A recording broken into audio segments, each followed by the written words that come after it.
Ref Brandon and the Todd Family YouTube video, wherever you are, whatever you may be doing. Thank you so much for making Ref Brandon and the Todd Family part of your day. We always greatly appreciate it. If you jump on here live here on this Thursday evening, feel free to leave a comment in the comment section down below. Make sure to give the video a like, a thumbs up if you have not yet subscribed. Please do so and share the video on all social media platforms. Good evening, Kevron. Good evening, Austin. Good to have both of you here on this Thursday tonight. I'm going to preview another college football team, and when Saturday gets here, we will be 3 weeks away from week 0 in the world of college football. Of course, right now, we have the Hall of Fame game going on, and I care nothing about preseason at all. But I know there's some folks out there that watch it just because it's football, and you are playing somebody besides yourself, and they do keep score, but it's mainly just for the GMs and coaches to find out, all the practice squad guys, who makes the team, who doesn't. Preseason to me is useless, but hey, if you want football, you've got it going on right now in the Hall of Fame game. This is the first time that I can recall it being in July. It's usually, the first week of August, but July 31st seems pretty stinking early. But if I've counted correctly, this will be the 12th preseason prediction that I've done. 11 for college, 1 for the NFL, and my count could be wrong, but the first 3 that I did, I wrote them down, and then I did some, and I was like, oh crap, I forgot to write these down. So I went out on Monday, and I found my paper that I was writing the teams down in, and I couldn't find it. So the 3 or 4 that I wrote down, I lost, so I had to start over again. So I was just going by memorization, and I wrote down 11, 10 for college, and then 1 NFL team, which was the Falcons. So if my mind and my math is correct, this will be number 12.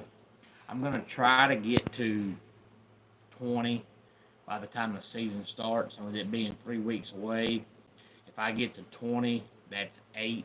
That's almost 3 a week for the next 3 weeks, but that is my goal. And when I do these, except for I did do Clemson because, I know so many Clemson fans personally and on social media, they ask me, hey, what's your prediction? What do you think? So I did Clemson, but outside of Clemson, I try to not do too many of the big-time teams. Like, for the most part, we know that more than likely the playoffs, you're going to have Texas, you're going to have Georgia, you're going to have Oregon, you're probably more than likely going to have Ohio State, you're going to have Notre Dame. So to me, it's a waste of time to do a win-loss prediction on any of those teams, because if they're going to be in the playoffs, they're more than likely going to be 11-1, 10-2, and a 1-game difference really doesn't matter as long as you're in the playoffs. So I try to do teams that either have a chance to make the playoffs or may get to go to a bowl game. But, if you're really, really bad, nobody cares. And if you're really, really good, it doesn't matter. You're a playoff team. As long as you're a playoff team, 10-2, 11-1 doesn't matter. You're in the playoffs. And Austin, my favorite sport is probably baseball. I just don't talk about it much on here because as of right now, we don't have a lot of baseball fans on here. And I would rather, keep the football and wrestling fans I have and not get baseball fans and talk about baseball and lose all the wrestling and football fans I have, but I've always loved baseball. Hey there, no more vlogs. Glad to have you here. But tonight I'm going to pick Wake Forest. Now, the other day I talked about Wake Forest, and I said I think they're going to be a lot better than a lot of folks think they're going to be. So I thought, you know what? Why don't I just do a video about them? Now, I will say I haven't seen a lot of overall record predictions for Wake Forest, but I do know that I've seen 9 or 10 different, sports writers slash, you know, vloggers slash beat writers slash TV hosts, whatever, do an ACC prediction from top to bottom, and almost every one of them has Wake Forest either dead last or next to last. I don't think they're that bad. I have SWA not this Saturday, but next Saturday. Austin. Hey there, Hannah. Glad to have you here. No, Hannah, I cannot see you. I can see your name, but that's all I can see. That's all I have to see, but glad to have you here. Hannah, and no more vlogs, whoever your team is, it's good to have you here. And yes, Hannah, I can see your comment. And no more vlogs, no matter who your team is. Thank you for being here. And I hate that you're a rival, but I promise you, I'm not a smack talker. So if you're here to get me to talk smack, it's not going to happen. And thank you for loving the videos, Hannah. I really appreciate that. Hey there, I'm glad to have you here. And I love sports, no more vlogs, but I can talk sports logically, but I'm never going to be and never have been the in your face smack talking guy. To me, sports isn't that important. I just don't do that. It doesn't make me happy when my team wins, and I don't get sad when they lose. It's just a game. Life goes on. I'll talk about it, but that's about it. Hannah, thank you so much for stopping by. Hopefully you have subscribed to the channel. But I have not watched it yet, Austin, but I picked Wake Forest because I don't think they're going to be last or next to last. Hey there, Snipe, glad to have you here. And Hannah, you don't have to have an account to subscribe. All you have to do is either type the channel up or find the channel any way possible. When you find the subscribe button, you click on it. It'll ask you your personal email account. You type that in, you can subscribe. It doesn't cost you anything, and you don't have to have a YouTube account. You just hit subscribe, and that's it. Sometimes if you're lucky, it won't even ask you for an email account. It'll just say subscribe, and that's it. But Wake Forest, their first year head coach now is Jake Dickert, who came over from Washington State, and pretty much their whole offensive line now is from Washington State, and most of their coaching staff now is from Washington State. I actually think Jake Dickert's going to be a really, really, really good coach. Hey there, Stacy. Glad to have you here on this Thursday. And Stacy, I think it's the first time I've seen your name in the comment section. If not, I apologize, but if it is, so glad you are here. But I believe they're probably, just my prediction, but probably going to start the season with Robbie Ashford only because, he's the experienced guy. But, I've seen Robbie Ashford play for 12 schools. He's been terrible at all of them. I don't expect anything different this time. I'm not sure what you're talking about, Sniper. I do know that Clemson released one player off what was going to be upcoming season because he was a freshman, and they said he was impossible to talk to, and you just couldn't coach him. So they went ahead and released him, which I think is perfectly fine. If you can already tell that the kid is trouble and the kid's not going to listen, why keep him?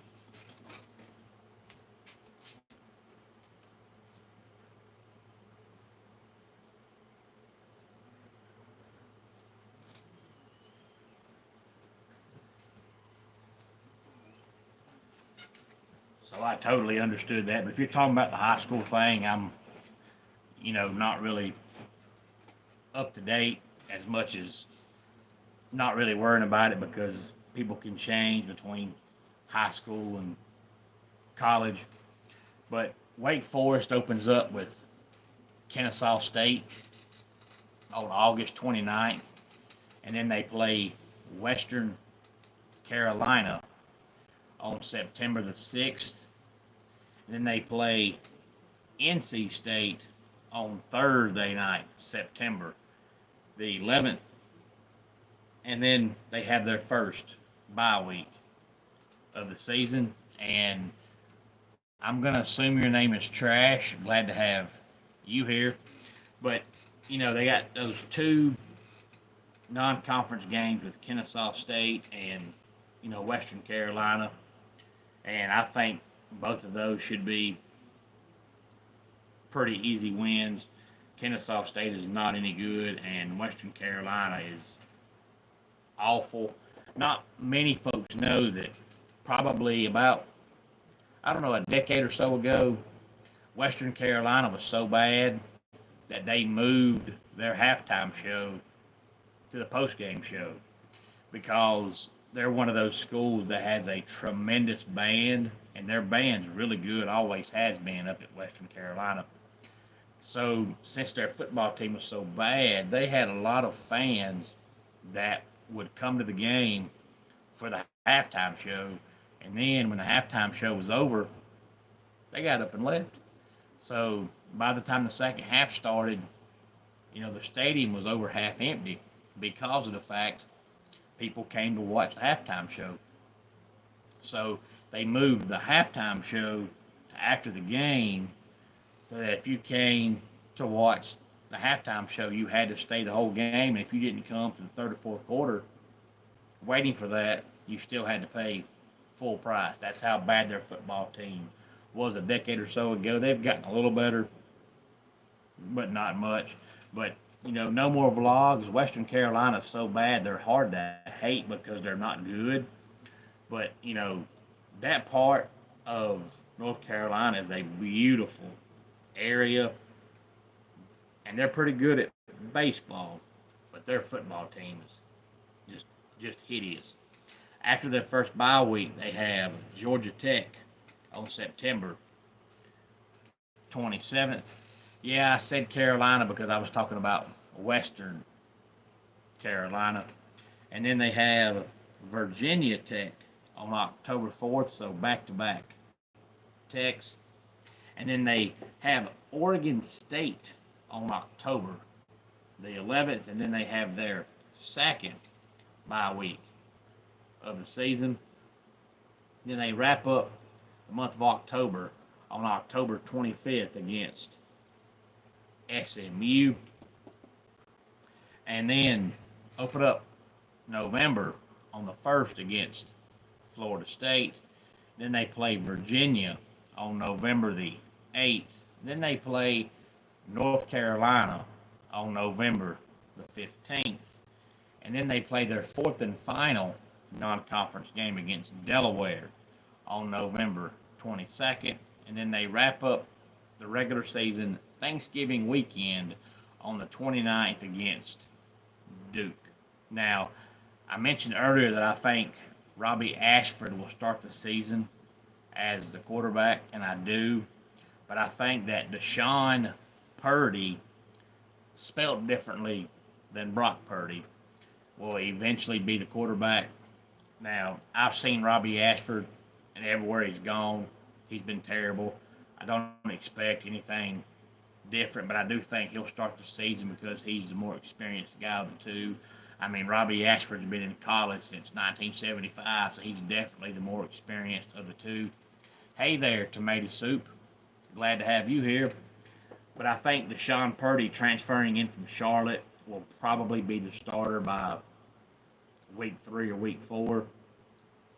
Yes, Robbie Ashford's played for South Carolina, and he's played for Auburn, and he's played for, it seems like, about 7 other schools, and he is still in college. This will be his final year, and he is playing for Wake Forest. Hey there, Jesse. Glad to have you here. But Wake Forest, at the start of the season, they have, some easy games with Kennesaw State Western Carolina, and then they should beat Virginia Tech. You know, I think this will be Brent Pryde's last year with the Hokies, and then they have Oregon State. The NC State game to me is a toss-up, but I think they win that game. But the first half of the season, the only for sure loss to me is the Georgia Tech game.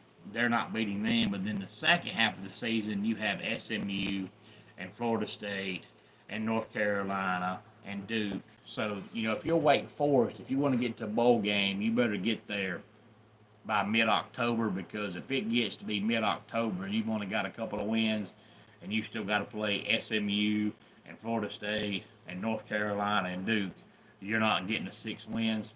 And I will say, no more vlogs, that Sellers is a lot better than Robbie Ashford, but Robbie Ashford is terrible. But I do think Sellers has all the great qualities of being a great quarterback. The only thing I have not seen consistently from him is being able to be a consistent thrower. It's not to say he can't throw at all, but there was a couple of games last year where he just couldn't hit water falling out of a boat. And, you know, there's going to be games where your defense is going to struggle, and there's going to be games where your running game is going to struggle, so you're going to have to throw the ball, and you're not going to win many games with Sellers having 90 passing yards. But if he gets that down pat, he has all the tools to be a great quarterback. Hey there, Face. Glad to have you here, and thank you for telling everybody to subscribe. I appreciate that. Hey there, Braden. Glad to have you here. And hey there, Jalen. Glad to have you here. So I'm not sure if I'm expecting Wake Forest to be better than everybody expects, or if it's just the fact that there's a couple teams on their schedule that people think are going to be really good, and I don't. I'm glad you like the hat, Face. I appreciate that. Hey there, Bucksin. Glad to have you here. Like, for one, NC State, I'm giving Wake Forest the win in that game, because I think NC State's going to struggle to get to 5 wins. Maybe I'm wrong. I just don't see it.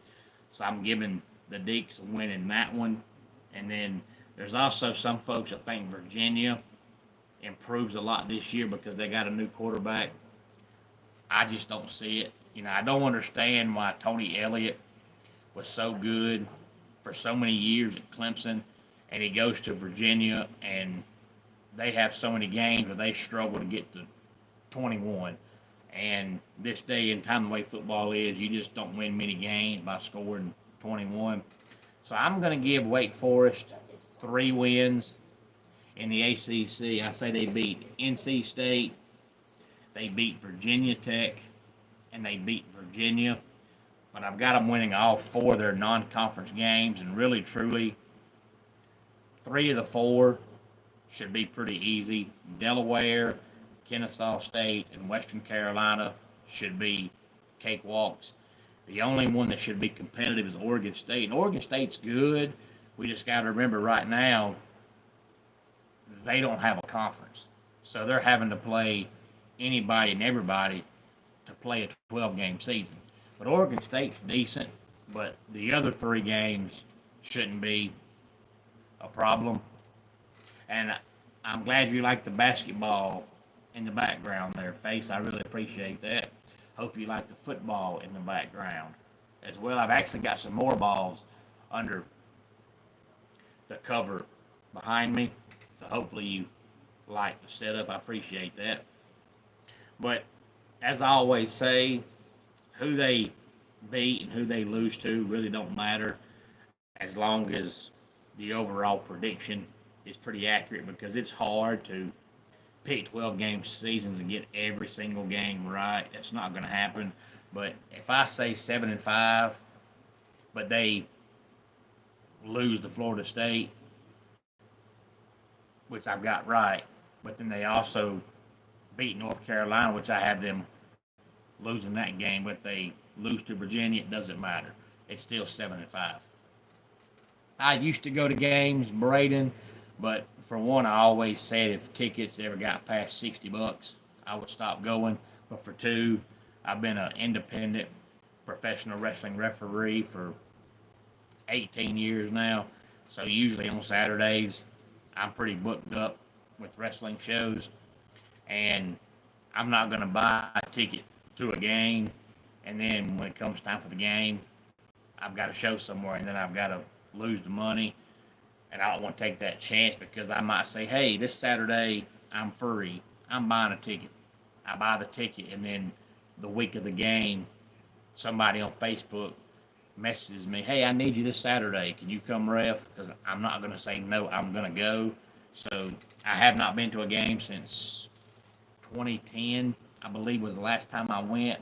2011, somewhere along in there. But it's okay because you can watch them on TV and you ain't got to pay for the ticket. You ain't got to pay $5 for water. You ain't got to pay $3 for a bag of M&Ms. I ain't got to wait 10 minutes to go to the bathroom. I ain't got to walk 3 flights of stairs to buy a candy bar. I ain't got to pay $20 to park. So I'm okay with watching it on TV. But last time I went, I paid $55, and I said, this is the most I'll pay. I don't care if I was a millionaire. I'm not going to spend $300 to go watch one football game. I'm just not going to do it. Some folks do it. More power to them. I'm not one of those folks. I can see the same thing from the luxury of my house that I can see there in person, and there ain't nobody drunk sitting around me. There ain't nobody falling over me sitting around me. There ain't nobody standing up in front of me. So I'm okay with watching it on TV, but I did go back in the day. Hey there, Paulo. Glad to have you here. Hey there, Mickey. Glad to have you here. But any thoughts on any of this, please feel free to let me know. Let's go ahead and get our dad joke of the day in here. I just got a job at a factory that makes speakers, and man, I'm amped. And that does it for today's Ref Brandon and the Todd Family YouTube video. Until next time, it's Ref Brandon saying, just like in pro wrestling, life can be over by the count of 3. Tell your friends and family how much you love them. Bye.